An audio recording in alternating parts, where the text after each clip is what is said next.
পার্টির এবং আমাদের রাজ্যের মহিলা আন্দোলনের শীর্ষনেত্রী কমরেড মোনালিসা সিনহা, এখানে মনুদা আছেন, কল্লোলদা আছেন, এরা ছাড়াও আমাদের পার্টির নেতৃত্ব যারা এখানে রয়েছেন, আপনারা যারা এখানে আছেন, আমার গুরুজনেরা, আমার ভাইয়েরা, বোনেরা, বন্ধুরা, এগুলো কয়েকদিন পরেই ভোট হবে। আমার বিশ্বাস একটা বড় অংশের মানুষ আপনারা সিদ্ধান্ত নিয়ে ফেলেছেন আপনারা কাকে ভোট দেবেন। আমি একটা কথা মনে থেকে জিজ্ঞেস করি, তোমার এখানে কোথাও যাওয়ার আছে কোনো মিটিং আছে? তুই কি বলে নেবে? একটা বড় অংশের মানুষ আপনারা সিদ্ধান্ত নিয়ে ফেলেছেন আপনারা এরপরে কাকে ভোট দেবেন, কাকে সমর্থন করবেন। আপনাদের সেই সিদ্ধান্তের প্রতি আমাদের ভরসা আছে, আমাদের বিশ্বাস আছে। আমরা বাংলাকে বাঁচানোর জন্য খালি নয়, আমরা বাংলাকে নতুন করে গড়ে তোলার জন্য, ঘুরে দাঁড়ানোর জন্য লড়াই করছি। এই লড়াইটা খুব সহজ নয়। আপনারা জানেন গত 15 বছর ধরে অনেক মার খেতে হয়েছে, আমাদের অনেক পার্টি অফিস লুট হয়েছে, আমাদের অনেক কমরেডকে মিথ্যে মামলায় জেল খাটতে হয়েছে, অনেক অত্যাচার হয়েছে। তার মধ্যেও আমরা হারিয়ে যাইনি, আমরা পালিয়ে যাইনি, আমরা মাথা উঁচু করে মাটিতে দাঁড়িয়ে লড়াই করছি। আজকে আমরা জিততে চাই, আমরা জেতার জন্য লড়াই করছি এবং এই জয়ের জন্য আপনাদের সবাইকে আমাদের পাশে চাই। যে নতুন বাংলা আমরা গড়তে চাই তা খালি আমাদেরকে যারা এর আগে সমর্থন করেছেন তাদের জন্য নয়, যারা আমাদেরকে এর আগে সমর্থন করেননি তাদের জন্যও, তাদেরকে সঙ্গে নিয়ে আমরা নতুন বাংলা গড়তে চাই। আপনাদের সবাইকে আমরা আবেদন করছি এই লড়াই আপনারা আমাদের পাশে থাকুন। আমরা যারা কমিউনিস্ট পার্টি করি, আমাদের লড়াই তৃণমূলের কতগুলো চোর, কতগুলো দুর্নীতিগ্রস্ত নেতার বিরুদ্ধে। আমাদের লড়াই কোনো তৃণমূলের সাধারণ কর্মীর বিরুদ্ধে নয়, কোনো তৃণমূলের সাধারণ সদস্যের বিরুদ্ধে নয়। এখানে তৃণমূলের কর্মী, তৃণমূলের সদস্য, তৃণমূলকে ভোট দিয়েছেন যে মানুষ আমাদের কথা শুনছেন, তাদের কাছেও আমরা আবেদন করছি আপনারা আমাদের পাশে দাঁড়ান। আমাদের লড়াই বিজেপির কতগুলো দাঙ্গাবাজ নেতার বিরুদ্ধে। বিজেপির হয়ে দুদিন মিটিং মিছিলে গেছেন কি দুটো ফেসবুকে পোস্ট করেছেন কোনো সাধারণ মানুষ, তিনি আমাদের শত্রু নন। সেই মানুষের কাছেও আমরা হাত জোর করে অনুরোধ করছি আপনারা এই লড়াই আমাদের পাশে দাঁড়ান। একসঙ্গে এই লড়াই আমরা লড়তে চাই, একসঙ্গে এই লড়াই আমরা জিততে চাই। এবং পশ্চিমবাংলাকে আপনারা চেনেন, পশ্চিমবাংলাকে আপনারা জানেন, বিজেপি এই যে বলছে সমস্ত বামপন্থী, আজকেও দেখলাম ওদের সভাপতি শ্রমিক ভট্টাচার্য বলছেন, এর আগে শুভেন্দু অধিকারীকে বলতে শুনি, সিপিএম এর লোকেদের কাছে হাত জোর করে বলছি সমস্ত বামপন্থী মানুষ আমাদেরকে ভোট দিন, সমস্ত বামপন্থী মানুষ ভোট দিন, যাতে আমরা তৃণমূলকে হারাতে পারি, যাতে আমরা পশ্চিমবাংলা জিততে পারি।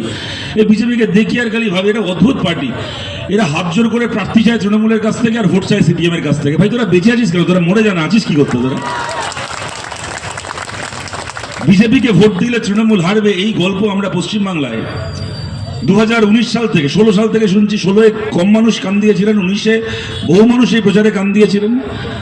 19-এ ওরা পারলো না, 21-এ পারলো না, 24-এ পারলো না, এবার আবার ওই এক ভাঙা রেকর্ড বাজাতে এসছে। আগে রাম তারপর বাম, আগে বিজেপিকে ভোট দাও, বিজেপি আগে জিতবে, তাহলে সিপিএম এ জিততে সুবিধা হবে, এই সমস্ত গালগল্প। আমি আপনাদেরকে বলছি যারা দূর থেকে আমাদের কথা শুনছেন, যে মানুষ অনেকে হয়তো এই প্রচারে প্রভাবিতও করছে না, তার সঙ্গে আছে ফেসবুক, হোয়াটসঅ্যাপ, একটা দল, তাদেরকে রাজ্যের মানুষ চিন্তা করুন।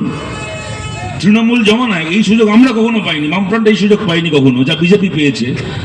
18 জন এমপি আর 77 জন এমএলএ দিয়েছিল একটা সময় রাজ্যে 18 জন এমপি, এই 18 জন এমপি, 77 জন এমএলএ, তার উপর আবার দেশের সরকার।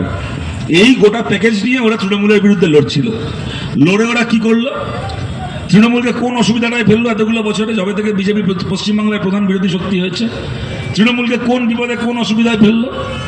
একটা কাজ করে গেল খালি 5-6 বছর ধরে, তৃণমূলের পিসি ভাইপোকে জেলে ঢোকানো, ওদেরকে দৌড় করানো। যেখানে রাজ্যে কোনো অন্যায় হচ্ছে, অপরাধ হচ্ছে, সত্যিকারের কেন্দ্রের হস্তক্ষেপ। কোথায় কি করলো? কিচ্ছু না, খালি একটা কাজ করে গেল। কি করে গেল? বিধানসভার ভেতর সত্যিকারের ইস্যুগুলোকে নিয়ে লড়াই করা, কোনো কিচ্ছু না। একটা কাজ করে গেল কি, খালি ফেসবুকে আর হোয়াটসঅ্যাপে খালি মেসেজ বানিয়ে গেল যে আমি বামপন্থী মানসিকতার, আমার পরিবার বামপন্থী পরিবার, কিন্তু এইবার আমি ঠিক করেছি আমি বিজেপিকে ভোট দেবো, কেননা বিজেপিকে ভোট দিলে তৃণমূল হারবে। আর যত, আমি আপনাদেরকে বলছি, যত প্রোফাইল থেকে ফেসবুকে সব পোস্ট হবে, আপনারা দেখবেন একটা বিষয় কমন দেখবেন। আপনারা সবাই যখন ফেসবুক করেন দেখবেন সমস্ত প্রোফাইল হচ্ছে লক প্রোফাইল। কোনো প্রোফাইল আপনি খুলে দেখতে পারবেন না ভেতরে কি আছে। সমস্ত 10টার মধ্যে 9টা প্রোফাইল যারা এইসব লেগে লক করা প্রোফাইল। আর ছবিটা দেখবেন একটা মোটরসাইকেল দাঁড়ার মতো একটা ছোট্ট ছবি, তাও বেশিরভাগ সময় হচ্ছে একটা ওই কার্টুন, কমিক্স, অ্যানিমেশনের ছবি।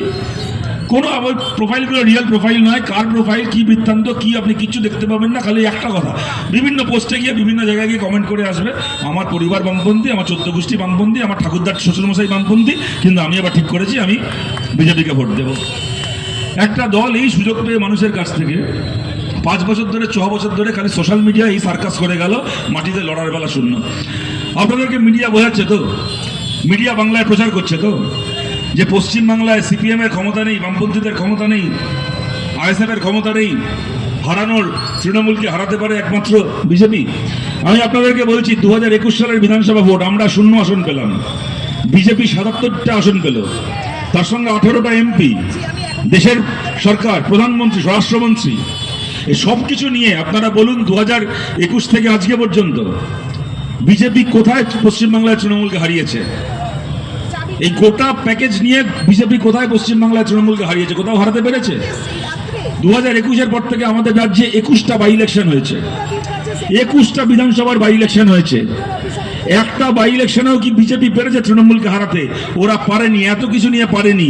আমরা কোনো কিছু না নিয়ে খালি আপনাদেরকে সঙ্গে নিয়ে সাগরদিঘির বাই ইলেকশনে আমরা হারিয়েছি তৃণমূল কংগ্রেসকে, তৃণমূলকে আমাদের জোট হারিয়েছে, বিজেপি পারেনি।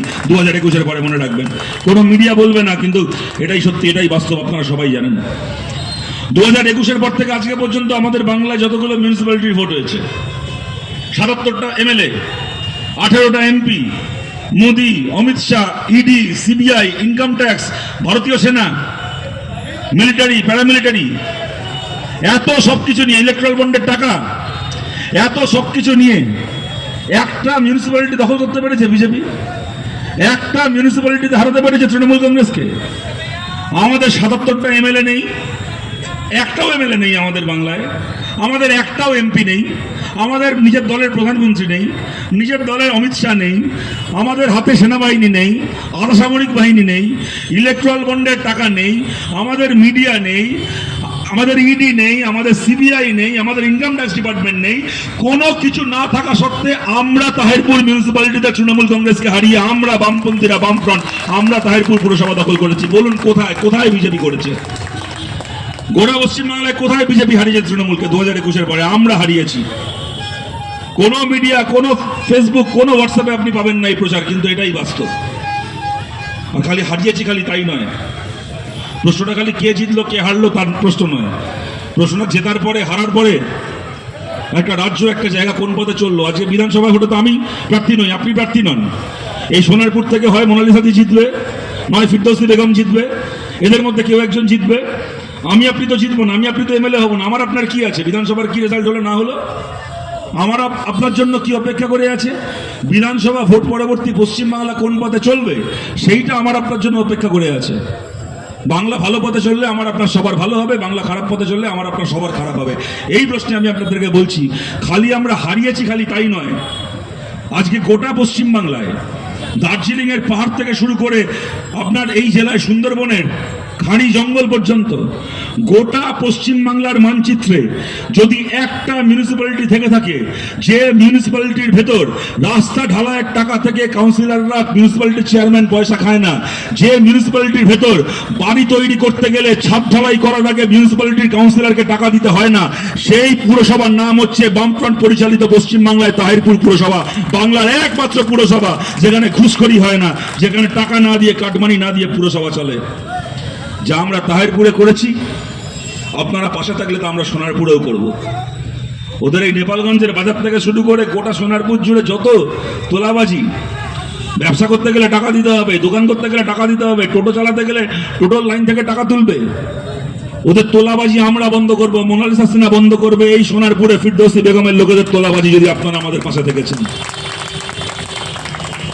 প্রশ্নটা খালি এখানে জয় পরাজয়ের নয়, জয় পরাজয়ের পরে যে বাংলা যে গঠন করতে চাই আমরা, যে রাজ্য আমরা গঠন করতে চাই, এই গঠনের কাজে আপনাদেরকে আমরা আমাদের পাশে চাই। আজকে দেখি বাংলার আকাশ থেকে গেছে হেলিকপ্টারে, কোথা কোথা থেকে সব ঘুরে ঘুরে নেতা আসছে, এই রাজ্যের মুখ্যমন্ত্রী, সেই রাজ্যের মুখ্যমন্ত্রী এসে বাংলায় প্রচার করছে। যোগী আদিত্যনাথ উত্তরপ্রদেশের মুখ্যমন্ত্রী, বা ওর নিজের রাজ্য জ্বলছে, নয়ডায় শ্রমিকরা বিক্ষোভ করছে, পুলিশ বাধ্য হচ্ছে গ্রেপ্তার করতে শ্রমিকদেরকে। আমাদের পার্টির সম্পাদক, আমাদের পার্টির নেতারা, এমএ বেবি সহ আমাদের পার্টির নেতারা নয়ডায় ডিএম অফিসের বাইরে ধর্ণা দিয়ে সেই শ্রমিকদেরকে ছাড়িয়ে এনেছে। উত্তরপ্রদেশ দাউ দাউ করে জ্বলছে, যোগী আদিত্যনাথ গেরুয়া পরে পশ্চিমবাংলায় এসে এখানে ভোটের প্রচার করছে বিজেপির হয়ে। ওর প্রচার থেকে ভাবি এই আবার লোক পশ্চিমবাংলায় এসে বিজেপিকে জেতাতে। অযোধ্যায় একখান অত বড় রাম মন্দির বানিয়ে অযোধ্যায় বিজেপিকে জেতাতে পারলো না।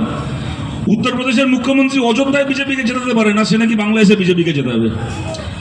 ওদের হেমন্ত বিশ্ব শর্মা আসামের মুখ্যমন্ত্রী, মানিক শাহ ত্রিপুরার মুখ্যমন্ত্রী, আরো কারা কারা সব মুখ্যমন্ত্রী কোত্থেকে কোত্থেকে সব আসছে। উত্তরপ্রদেশের, বিহারের নাম্বার প্লেটের গাড়ি পশ্চিমবাংলা ছেয়ে গেছে। আমি পরশুর আগের দিন দিনাটায় ছিলাম কোচবিহারে, কোচবিহার শহর থেকে দিনাটায় যাচ্ছি, ডাব্লিউবি লেখা, ওয়েস্ট বেঙ্গল লেখা নাম্বার প্লেটের অতগুলো গাড়ি দেখলাম না যতগুলো আমি ইউপি আর বিহার লেখা নাম্বার প্লেটের গাড়ি দেখলাম। এটা কোচবিহার শহর এবং তার আশপাশের এলাকায় রাজ্যের সরকার, রাজ্যের অ্যাডমিনিস্ট্রেশন দাঁড়িয়ে দাঁড়িয়ে আঙুল চুষছে। বিহার, উত্তরপ্রদেশ থেকে গাড়িতে বাংলা ভরে গেছে। এতগুলো মুখ্যমন্ত্রী এসে, প্রধানমন্ত্রী এসে পশ্চিমবাংলায় গল্প শোনাচ্ছে। বিজেপি সরকার তৈরি করলে নাকি পশ্চিমবাংলায় নাকি অন্নপূর্ণা ভাণ্ডার করবে, মাসে নাকি মহিলারা 3000 টাকা করে অন্নপূর্ণা ভাণ্ডার পাবে। আমি আপনাদেরকে বলছি যে মুখ্যমন্ত্রীগুলো আসছে, যোগী আদিত্যনাথ থেকে শুরু করে, ওই মানিক সাহা থেকে শুরু করে, হেমন্ত বিশ্ব শর্মা থেকে শুরু করে, বিজেপির যে কটা মুখ্যমন্ত্রী বাংলায় এসে এসব গল্প শোনাচ্ছে, বলুন তো কোন মুখ্যমন্ত্রী তার নিজের রাজ্যে মহিলাদেরকে এই 3000 টাকা করে মাসে দেয়? কোন মুখ্যমন্ত্রী দেয়? গোটা ভারতে বিজেপি 20টা রাজ্যে এখন সরকার চালাচ্ছে। ভারতের 20টা রাজ্যে একা বিজেপির সরকার চলছে, মানে 15টা তার মধ্যে একা বিজেপির সরকার, আরো 5টা রাজ্যে বিজেপির জোট সরকার চলছে। 20টা রাজ্যে বিজেপি সরকার চলছে। যদি কোনো বিজেপির সমর্থক এখন আমাদের কথা শুনতে পানি, দেখলাম একটু আগে পাশ দিয়ে বিজেপির একটা সমর্থকদের একটা ম্যাটাডোর গেল, হয়তো কোনো মিটিংয়ে ছিল, মিটিং থেকে ফিরছিলেন। এরকম যদি আশপাশে আর কোনো বিজেপির সমর্থক থেকে থাকেন, জানতে পারলে খুশি হব যদি উত্তর দিয়ে যেতে পারেন। গোটা ভারতের এই যে 20টা রাজ্যে বিজেপির সরকার চলছে, এই 20টা রাজ্যের মধ্যে একটা রাজ্যের নাম বলুন, দুটো বলতে হবে না, 20টা রাজ্যের মধ্যে একটা রাজ্যের নাম বলুন যে রাজ্যে মহিলারা মাসে 3000 ছেড়ে দিন, মহিলারা মাসে 300 টাকার কোনো প্যাকেজ পায়, মহিলারা মাসে 30 টাকার কোনো প্যাকেজ পায় রাজ্য সরকারের কাছ থেকে। গোটা ভারতে এমন একটা রাজ্য বলতে পারবে না। ওরা পশ্চিমবাংলায় নাকি 3000 টাকার নাকি অন্নপূর্ণা ভাণ্ডার দেবে বলে পশ্চিমবাংলায় ক্যাবিনেট মিটিং করলে নাকি প্রথম ক্যাবিনেট, ওরা সরকার তৈরি করলে প্রথম ক্যাবিনেট থেকে নাকি পশ্চিমবাংলায় ওরা সমস্ত সরকারি শূন্যপদে নিয়োগ করার বিজ্ঞপ্তি জারি করে দেবে। সরকার তৈরি করলে প্রথম ক্যাবিনেট মিটিং থেকে। তো ভাই 12 বছর ধরে দেশের সরকারটা কি আমার দাদু চালাচ্ছে? আমার দাদু চালাচ্ছে গত 12 বছর ধরে ভারত সরকার? গত 12 বছরে তো কম ক্যাবিনেট মিটিং হলো না ভারত সরকারের। গত 12 বছরে, আরে চলে যাবে, আপনি ছাড়ুন না।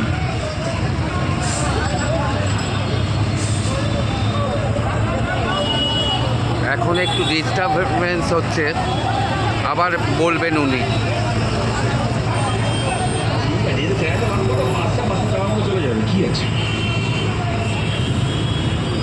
গত 12 বছরে কম তো ক্যাবিনেট মিটিং হলো না আমাদের দেশে। ক্যাবিনেট মিটিং থেকে কি না সিদ্ধান্ত হলো? লোককে এনআরসির নাম করে অন্য দেশে পাঠিয়ে দেওয়ার সিদ্ধান্ত হলো, নোট বাতিল করে আমার আপনার পকেটের টাকা নিয়ে নেওয়ার সিদ্ধান্ত হলো। এখন আবার ডিলিমিটেশন করে বাংলার মানুষকে, কেরালার মানুষকে, তামিলনাড়ুর মানুষকে ভারতের দ্বিতীয় শ্রেণীর নাগরিক বানিয়ে দেওয়ার সিদ্ধান্ত হচ্ছে। এত তো সিদ্ধান্ত হলো একটা ক্যাবিনেট মিটিং থেকে কেন্দ্রের সরকারের। তো এই সিদ্ধান্ত হতে পারতো যে কেন্দ্রের সরকারের চাকরিতে সব শূন্যপদগুলো ভরা হবে। একা ভারতীয় রেলে লক্ষ লক্ষ শূন্যপদ, চাইলে তো পারতো শূন্যপদগুলো ভরতে। 12 বছর ধরে ভারত সরকারের শূন্যপদ ভরলো না, ওরা নাকি সরকারে এসে 12 ঘন্টার মধ্যে পশ্চিমবঙ্গ সরকারের শূন্যপদ ভরে দেবে। ফালতু কথা বলার গালগা উপসারণের জায়গা পায় না। আপনাদের সবার কাছে আবেদন করছি, বিজেপির যদি লড়ার থাকতো তৃণমূলের বিরুদ্ধে, ওরা যা সুযোগ পেয়েছে ইতিহাসে কেউ পায় না। একটা দল যারা একেবারে পাড়ার কাউন্সিলর থেকে শুরু করে রাজ্যের মুখ্যমন্ত্রী পর্যন্ত একটা হচ্ছে এক্স ওয়ার্কার, এক চোর। ওদের গোটা পার্টি তেমন একটা নেতা নেই যে একটু সৎভাবে রাজনীতি করে। গোটা পার্টির কর্মীদের কথা বলছি না, কর্মীরা নিশ্চয়ই কিছু সৎ কর্মী থাকবেন, পরিশ্রমী কর্মী থাকবেন, কিন্তু নেতাগুলো councillor, MLA, MP, panchayat member, সব একটা চেহারা দেখেছেন একটা এমএলএ এমপিগুলোর, কাউন্সিলরগুলো? এমএলএ এমপি তো বড় কথা, কাউন্সিলরগুলোকে দেখেছেন? গ্রামের দিকে পঞ্চায়েত মেম্বারগুলোকে দেখেছেন? 5 বছর আগে 6 বছর আগে বিড়ি চেয়ে খেত লোকের কাছ থেকে, বিড়ি কেনার পয়সা ছিল না। 5 বছর পঞ্চায়েতে থেকে 2-3 বছর কাউন্সিলর থেকে এমন পয়সা কামিয়েছে, এখন স্করপিও গাড়ি ছাড়া, ইনোভা গাড়ি ছাড়া বাবুদের মাটিতে পা পড়ে না। আগে খালি গায়ে বসে থাকতো, লুঙ্গি পরে কাঁধে গামছা নিয়ে বসে থাকতো, গামছার রং দেখলে চেনা যেত তৃণমূলের ওই নেতা বসে আছে।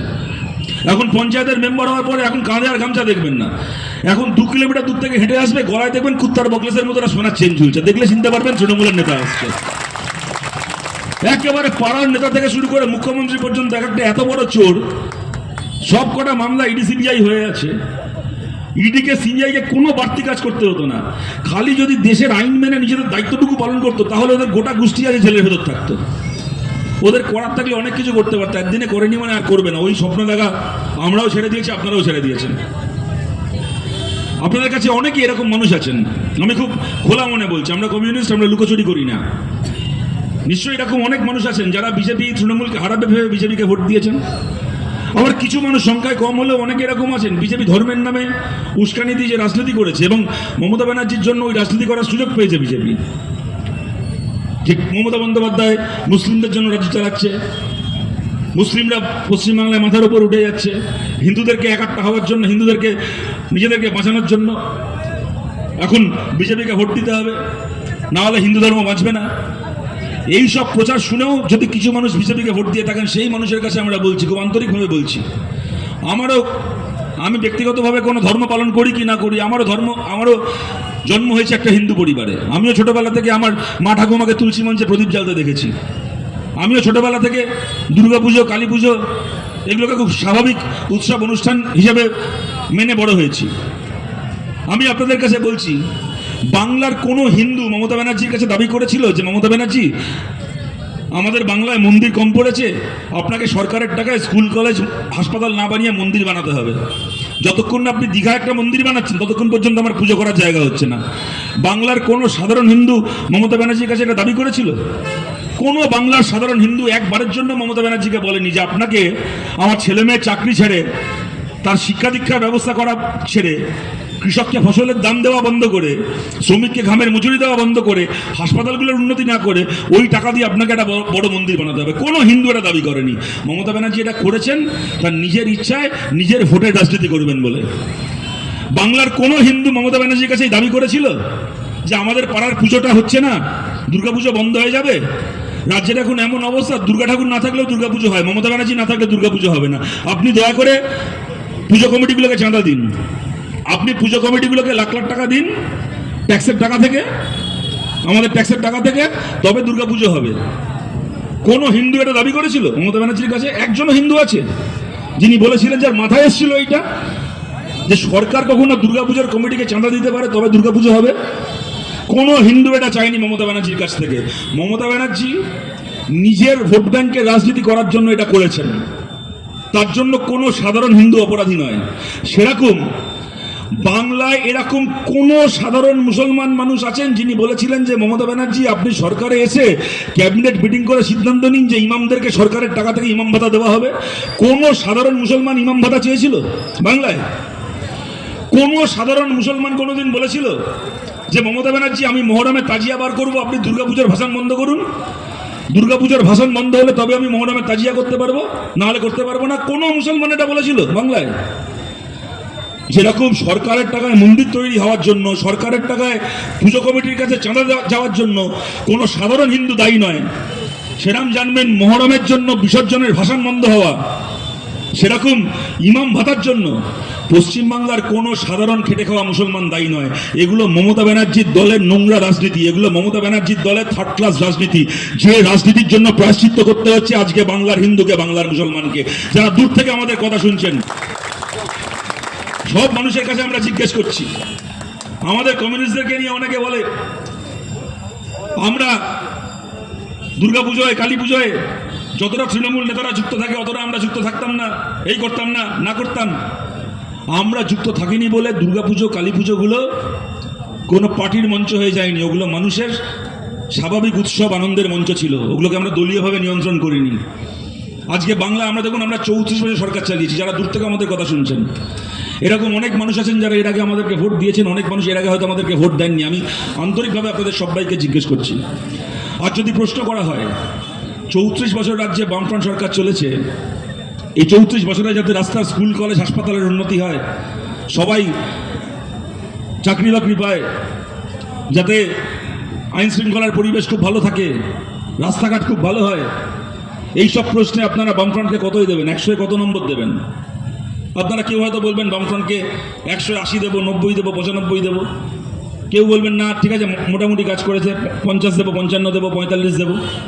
আবার কেউ বলতে পারেন কোনো কাজ করতে পারেনি বামফ্রন্টকে 5 দেবো, 2 দেবো, 0 দেবো, কেউ বলতে পারেন। কিন্তু বুকে হাত রেখে বলুন তো, যদি আপনাকে জিজ্ঞেস করা হয় 34 বছর যে রাজ্যে বামফ্রন্ট সরকার ছিল, এই 34 বছরে যাতে রাজ্যের প্রত্যেকজন মানুষ নিজের ইচ্ছে মতো নিজের ধর্ম পালন করতে পারেন, এই পরিবেশ বজায় রাখার প্রশ্নে বামফ্রন্টকে 100-এ কত দেবেন?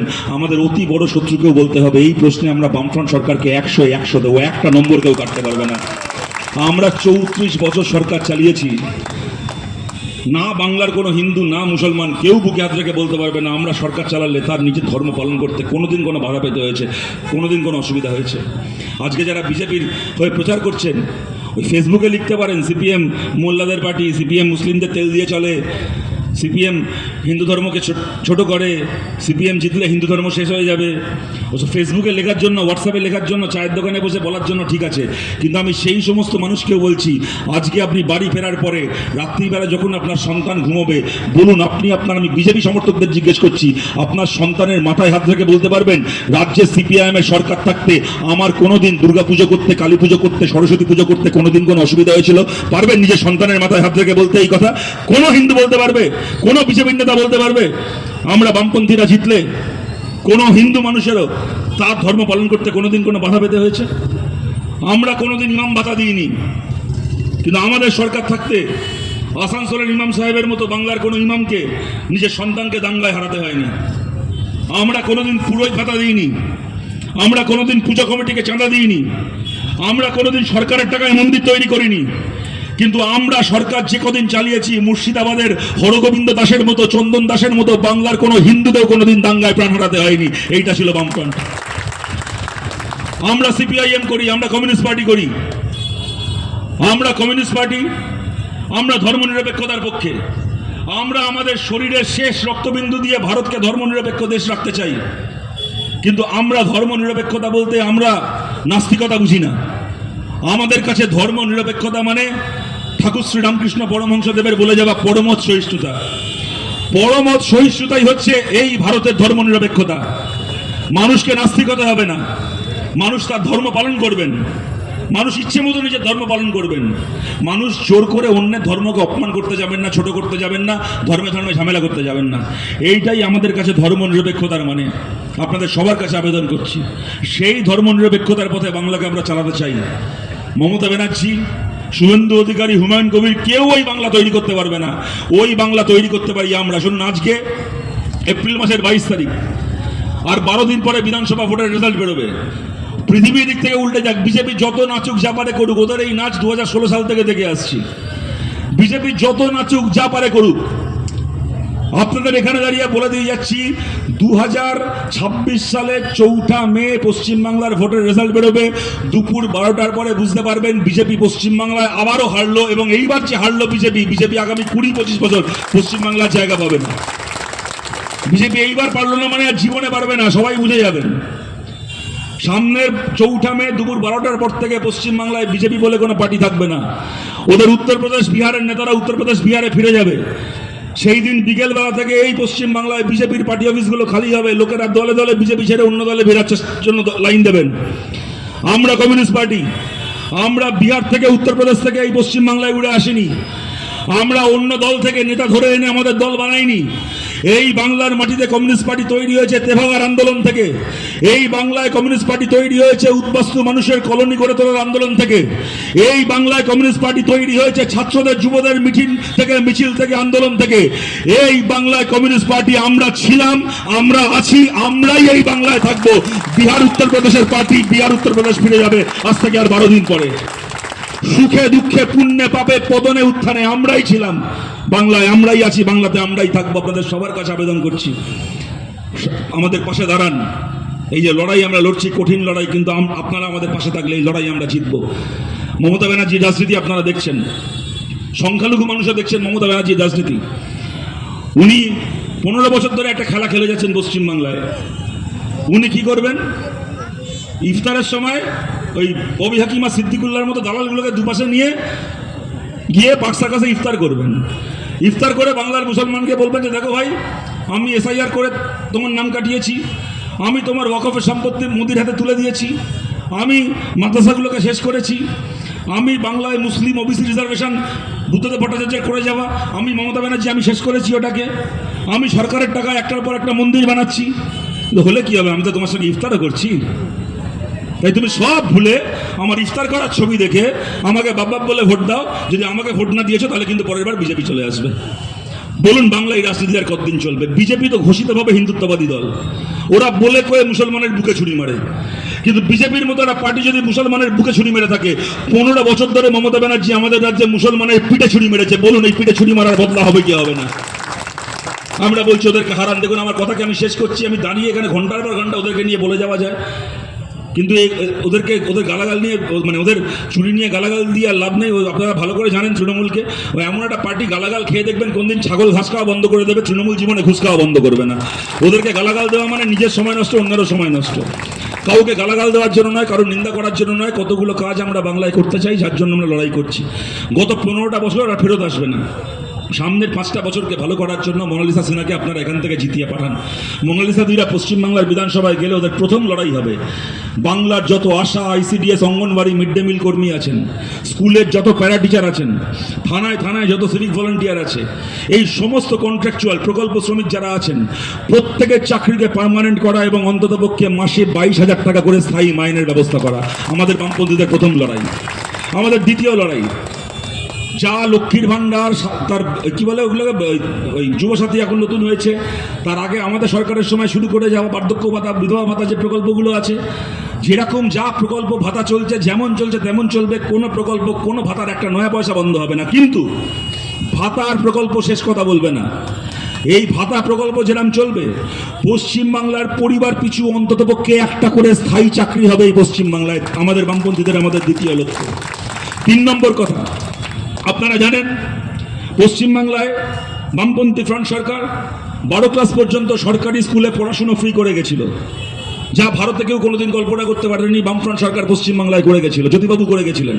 আমাদের এইবারের লক্ষ্য, আপনারা আমাদেরকে সেই সংখ্যা দিয়ে, সেই জোট দিয়ে বিধানসভায় পাঠালে মোনালিসা দিরা বিধানসভায় গিয়ে নিশ্চিত করবে, এই বিল পাশ করাবে, যে বিলের জোরে পশ্চিমবাংলার সরকারি কলেজ, বিশ্ববিদ্যালয়, মাস্টার ডিগ্রি পর্যন্ত পড়াশোনা সম্পূর্ণ ফ্রি হবে। যে কাজ আমরা কেরালায় করেছে আমাদের সরকার গ্র্যাজুয়েশন পর্যন্ত, সেই কাজ বাংলায় আমরা করতে চাই মাস্টার ডিগ্রি পর্যন্ত। মাস্টার ডিগ্রি পর্যন্ত বাংলার ছেলেমেয়েরা কলেজ, বিশ্ববিদ্যালয় বিনা পয়সায় পড়াশোনা করবে। এবং বাংলার যে প্রাইভেট স্কুলগুলো রয়েছে এখন, প্রাইভেট ইংলিশ মিডিয়াম স্কুল, তার মাইনে, প্রাইভেট হাসপাতালে চিকিৎসার খরচা, সেইগুলোকেও সরকার থেকে নিয়ন্ত্রণ করার জন্য আইন করা হবে পশ্চিমবাংলায়। আমাদের 5 নম্বর কথা, যে কেন্দ্রে আমাদের বিধায়করা নির্বাচিত হবেন, সেটা এখানে মোনালিসা দি হতে পারে, সেটা যাদবপুরে বিকাশ দা হতে পারেন, টালিগঞ্জে পার্থপ্রতিম বিশ্বাস হতে পারেন, সেটা মীনাক্ষী হতে পারে উত্তরপাড়ায়, সেটা আমাদের কলকান হতে পারে পানিহাটিতে, দীপশিতা হতে পারে উত্তর দমদমে, বাংলা জুড়ে যেখানে যেখানে আমাদের যারা প্রার্থীরা রয়েছেন তারা বিধায়ক নির্বাচিত হবেন। প্রত্যেকটা বিধানসভা কেন্দ্রে আমাদের বিধায়করা তাদের বিধায়ক তহবিলের যে মোট টাকা 5 বছরের, মোট টাকার 3 ভাগের 1 ভাগ টাকা বরাদ্দ করবে তার বিধায়ক এলাকায় আলাদা করে মহিলাদের ডেভেলপমেন্টের জন্য, মহিলাদের উন্নয়নের জন্য বিভিন্ন প্রকল্পে, মেয়েদের জন্য স্কুল, কলেজ, হাসপাতালগুলোকে নতুন করে আরো ভালো করা, মজবুত করা, সাজিয়ে তোলা, সারিয়ে তোলা, নতুন স্কুল, কলেজ, হাসপাতাল তৈরি করা, যে ম্যাটারনিটি হসপিটাল, প্রসূতি হাসপাতালগুলো রয়েছে জেলায় জেলায়, ব্লকে ব্লকে, সেই প্রসূতি হাসপাতালগুলো বামফ্রন্ট সরকার তৈরি করেছিল। আজকে সেগুলো মানে মানুষের প্রাণ নেওয়ার কল হয়ে গেছে। কত কষ্ট লাগে ভাবতে, একজন মা একটা নতুন পৃথিবীকে আনা, একটা নতুন প্রাণকে পৃথিবীতে আনার জন্য হাসপাতালে যাচ্ছেন, প্রসূতি সদনে যাচ্ছেন। যে মা একটা প্রাণকে পৃথিবীতে আনবেন বলে যাচ্ছেন, সেই মায়ের নিজের প্রাণটা চলে যাচ্ছে। এই হয়েছে এখন মমতা ব্যানার্জির রাজ্যে, আমাদের রাজ্যের প্রসূতি সদনগুলোর অবস্থা।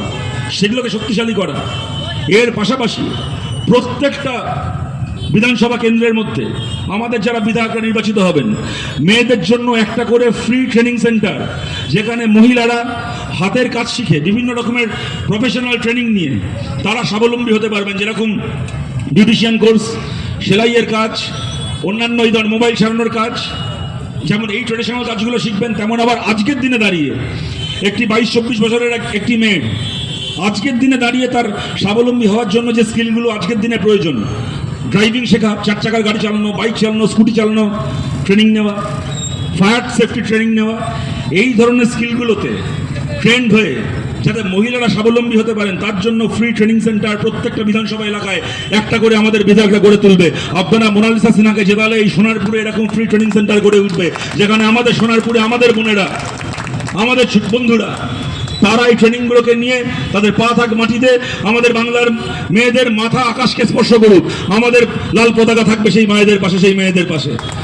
এবং বাংলার প্রতিটা ব্লকে যেখানে যেখানে আমাদের বিধায়করা নির্বাচিত হবে, বাংলার প্রতিটা ব্লকে মেয়েদের জন্য একটা করে dedicated sports stadium, dedicated sports academy গড়ে তোলা, যেখানে মেয়েদের জন্য খেলার মাঠ, খেলাধুলোর বিভিন্ন ট্রেনিং, সেখান থেকে আমাদের বাংলার মেয়েরা, আমাদের জেলার, আমাদের শহরের মেয়েরা, আমাদের পাড়ার মেয়েরা, তারা খেলাধুলো করে এই বাংলার মাটি থেকে আরও ঝুলন গোস্বামী, আরও ঋচা ঘোষ, আরও পিয়ালি বসাকের মতো অ্যাথলিটরা তৈরি হবে।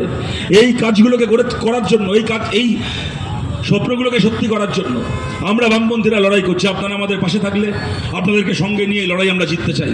আমি আপনাদের সবার কাছে আবেদন করছি, যদি আপনারা মনে করেন আজকের দিনে দাঁড়িয়ে, দেখুন প্রশ্ন তো খালি পরিবর্তনের নয়, পরিবর্তন তো বাংলায় আমরা চাই, কিন্তু আমার যদি অসুখ হয় আমি কি করব? অসুখ হয়ে আমার জ্বর হয়েছে, আমার কষ্ট, মাথা ব্যথা করছে, আমার কষ্ট হচ্ছে, শরীরে কষ্ট হচ্ছে, আমার কাছে দুটো অপশান রয়েছে। এক, আমি ওষুধ খেয়ে আমার শরীরটাকে সারিয়ে তুলতে পারি, তাহলে আমার কষ্ট থাকবে না। দুই, আমি বিষ খেয়ে মরেও যেতে পারি, তাহলেও আমার কষ্ট থাকবে না। আমি কোনটা করবো? আপনি কোনটা করবেন? আজকে যদি আমরা বলি বাংলা অসুস্থ, তাহলে সেই অসুস্থ বাংলায় বিজেপি হচ্ছে একটা বিষের নাম, আর বাম, আইএসএফ, সিপিআইএম এর লিবারেশন জোট হচ্ছে একটা ওষুধের নাম। আমরা বিষ নয়, আমরা ওষুধ খেয়ে বাংলাকে সারাতে চাই। আপনারা আমাদের পাশে থাকুন এই লড়াই। আপনাদের সবাইকে ধন্যবাদ জানিয়ে আমার কথা শেষ করছি। ভালো থাকবেন সবাই, নমস্কার।